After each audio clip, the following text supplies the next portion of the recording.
Baik, saya lanjutkan penyerahan atau levering.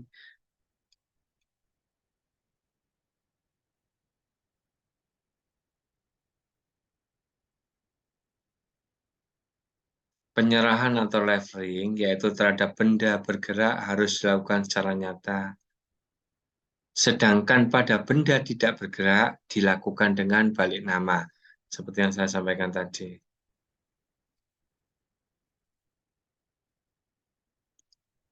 Kadaluwarsa atau verjering, benda bergerak tidak dikenal dengan daluwarsa. Pada benda tidak bergerak terdapat kadaluwarsa dalam hal alas hak. Di dalam kadaluwarsa ada 20 tahun untuk benda yang ada alas haknya, dan yang tidak ada alas haknya daluwarsanya adalah 30 tahun. Jadi jika jenengan punya tanah kosong, sebisa mungkin jangan dibiarkan nganggur, apalagi sampai dikuasai orang lain. Bahaya, karena menjadi kadaluwarsa dan bisa dikuasai oleh yang menempati lahan tersebut. Banyak kasus, kadang orang kan sudah terlanjur kaya, beli tanah di mana-mana, terus ditempati oleh orang-orang, sehingga sampai 20 tahun lebih, bahkan 30 tahun lebih. Nggih, sudah di waktunya anak cucunya, sudah ditempati orang lain, itu bisa dilakukan permohonan hak.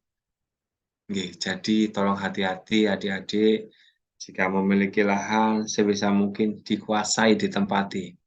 Kalau enggak gitu, misalkan dikasih pagar atau dikasih tanaman, sehingga lahan itu tidak ditempati orang lain.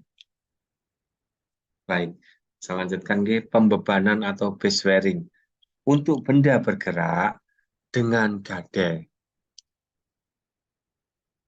Sedangkan untuk benda tidak bergerak dengan hipotek atau hak tanggungan. Misalkan jenengan kredit ya di bank ya, karena belum lunas dan jenengan pinjam uang di bank, maka sertifikat jenengan diberikan hak tanggungan. Dipasang hipotek. Apabila jenengan prestasi, maka pihak perbankan berhak untuk melelang benda tersebut karena sudah dipasang HT ataupun hipotek. Oke, lanjutnya pensitaan atau besla. Penyitaan untuk menuntut kembali barangnya hanya dapat dilakukan terhadap barang-barang bergerak. Penyitaan untuk melaksanakan putusan pengadilan, eksekutor besla harus dilakukan terlebih dahulu terhadap barang-barang bergerak. Dan apabila masih belum mencukupi untuk pelunasan hutang tergugat, baru dilakukan eksekutor terhadap barang tidak bergerak. Misalkan ini contohnya, jenengan punya perusahaan, jenengan pinjam uang di bank, misalkan kredit rekening koran ataupun TF, Transdisafe, jenengan memberi jaminan sertifikat rumah, sertifikat tanah tersebut, dan resi gudang. Maka apabila terjadi wan prestasi, maka yang harus dieksekusi dulu adalah barang-barang bergerak untuk melunasi hutang tersebut. Harus disita. Tetapi jika belum cukup, maka dilakukan lelang untuk barang yang tidak bergerak atas tanah dan bangunan di atasnya tersebut. Oke, lanjut. Yang berikutnya saya bahas tentang benda dipakai habis dan benda tidak dipakai habis. Perbedaan ini penting artinya dalam hal pembatalan perjanjian. Pada perjanjian yang objeknya adalah benda yang dipakai habis, pembatalannya sulit untuk mengembalikan seperti keadaan benda itu seperti semula. Oleh karena itu harus diganti dengan benda lain yang sama, sejenis serta senilai. Pada perjanjian yang objeknya adalah benda tidak dipakai habis, tidaklah terlalu sulit. Bila perjanjian dibatalkan, maka bendanya masih tetap ada dan dapat diserahkan kembali.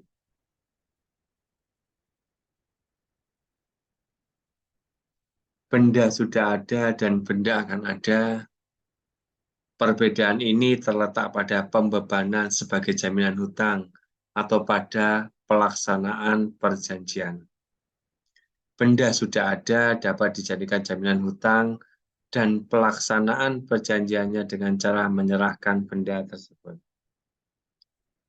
Benda akan ada tidak dapat dijadikan jaminan hutang, bahkan perjanjian yang objek bendanya akan ada bisa terancam batal. Ya, pertama yang apa? Kesepakatan para pihak, ya. Terus kecakapan para pihak, terus apa?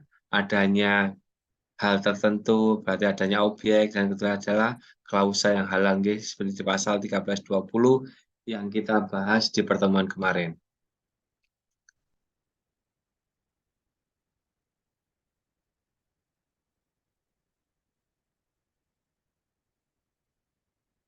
Perbedaan untuk benda di dalam perdagangan dan benda di luar perdagangan, perbedaan ini terletak pada pemindah tanganan benda tersebut karena jual beli atau karena warisan. Benda dalam perdagangan dapat diperjualbelikan dengan bebas atau diwariskan kepada ahli waris. Benda luar perdagangan tidak dapat diperjualbelikan atau diwariskan, umpamanya tanah wakaf, narkotika, benda-benda yang melanggar ketertiban dan kesusilaan. Benda dapat dibagi dan benda tidak dapat dibagi. Letak perbedaannya menjadi penting dalam hal pemenuhan prestasi suatu perjanjian. Benda yang dapat dibagi, prestasi pemenuhan perjanjian dapat dilakukan tidak sekaligus, dapat bertahap karena benda dapat dibagi. Untuk benda yang tidak dapat dibagi, pemenuhan prestasi tidak dapat dilakukan sebagian demi sebagian, melainkan harus secara utuh. Benda terdaftar dan benda tidak terdaftar, artinya pembebanan terletak pada pembuktian kepemilikannya. Benda terdaftar dibuktikan dengan bukti pendaftarannya. Ya, sekarang saya bahas tentang tinjauan tentang hak kebendaan. Sifat dan karakter hak kebendaan. Perbedaan antara hak kebendaan yang diatur di buku 2 BW dengan hak perorangan yang diatur dalam buku 3 BW adalah sebagai berikut. Hak kebendaan bersifat mutlak atau absolut, berlaku terhadap siapa saja dan orang lain harus menghormati hak tersebut. Sedangkan hak perorangan ini berlaku secara nisbi atau relatif, hanya melibatkan orang atau pihak tentu saja, yakni yang ada dalam suatu perjanjian itu saja. Hak kebendaan ini berlangsung lama, bisa jadi selama seseorang masih hidup, atau bahkan bisa berlanjut setelah diwariskan kepada ahli warisnya. Sedangkan hukum perorangan berlangsung relatif singkat, sebatas pelaksanaan perjanjian telah selesai dilakukan. Untuk hak kebendaan, sifat dan karakter hak kebendaan G, untuk hak kebendaan terbatas pada apa yang telah ditetapkan dalam peraturan perundang-undangan yang berlaku. Tidak boleh ngarang atau menciptakan sendiri hak yang lainnya. Sedangkan hak perorangan, lingkupnya amat luas, apa saja dapat dijadikan objek perjanjian. Sepanjang tidak bertentangan dengan undang-undang, kesusilaan, ketertiban umum. Oleh karena itu adik-adik, ini sering dikatakan hukum kebendaan ini bersifat tertutup, sedangkan hukum perorangan bersifat terbuka. Ciri-ciri hak kebendaan mutlak atau absolut, mengikuti benda di mana hak itu melekat. Misalnya, hak sewa tetap mengikuti benda itu berada. Siapapun yang memiliki hak di atasnya, hak yang ada terlebih dahulu yang lebih tua, kedudukannya lebih tinggi, memiliki sifat diutamakan dalam dilakukan gugatan terhadap siapapun yang mengganggu hak yang bersangkutan. Pemindahan hak kebendaan dapat dilakukan kepada siapapun. Maksudnya gini adik-adik. Misalkan ditemukan sebuah kasus tanah dan bangunan ada 2 sertifikat. Maka sertifikat yang terbit lebih dahulu itulah sertifikat asli. Apabila 2 sertifikat ini memang fisiknya asli ya adik-adik, maka sertifikat yang terlebih dahulu dia adalah sertifikat yang asli. Baik, saya lanjut tentang penggolongan hak kebendaan dibagi dalam 2 macam, yaitu hak kebendaan yang memberikan kenikmatan. Selain untuk mengenal tanah, selain yang mengenai tanah ya, karena sudah diatur di Undang-Undang Pokok Agraria, maka hak kebendaan yang termasuk dalam kategori ini adalah besit, hak milik atau eigendom, hak memungut hasil, hak pakai, hak mendiami. Ini hak kebendaan yang memberikan kenikmatan. Hak atas tanah dengan berlakunya Undang-Undang Pokok Agraria dinyatakan tidak berlaku lagi hak besit atas tanah, hak eigendom atas tanah diganti dengan hak besit itu diganti dengan hak guna bangunan, hak eigendom diganti dengan sertifikat hak milik adik-adik.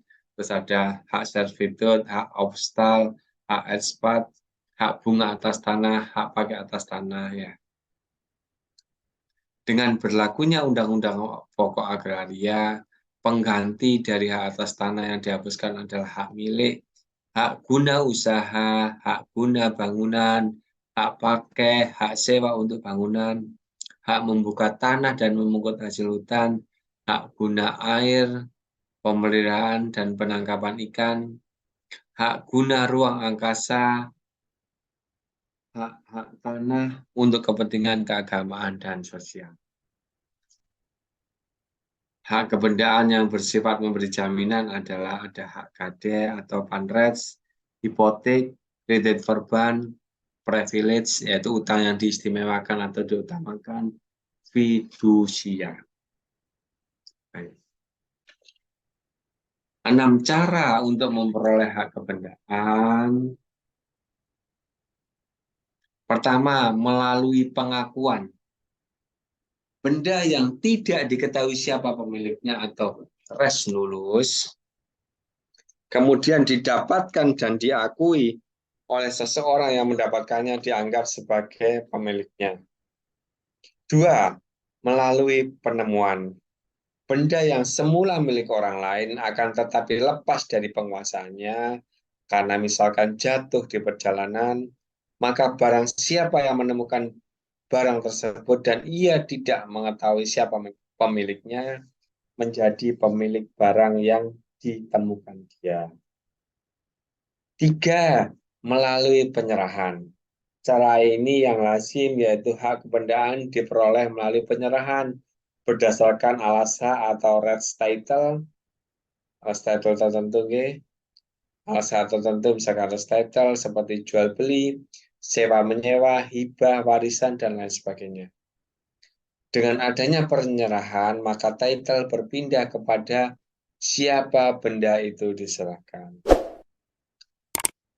Perolehan hak kebendaan yang keempat dengan daluwarsa.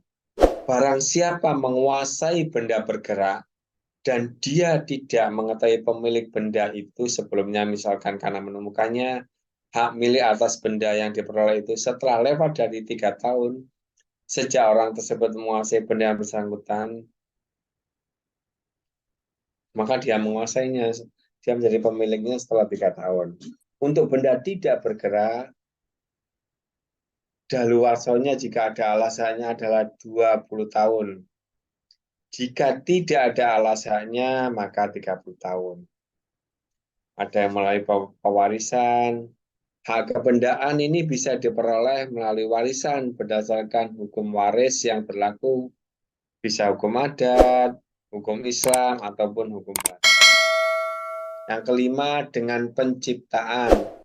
Seseorang yang menciptakan benda baru, baik benda yang sudah ada maupun sama sekali baru, dapat memperoleh hak milik atas benda ciptaannya. Yang keenam, dengan cara ikutan atau turunan.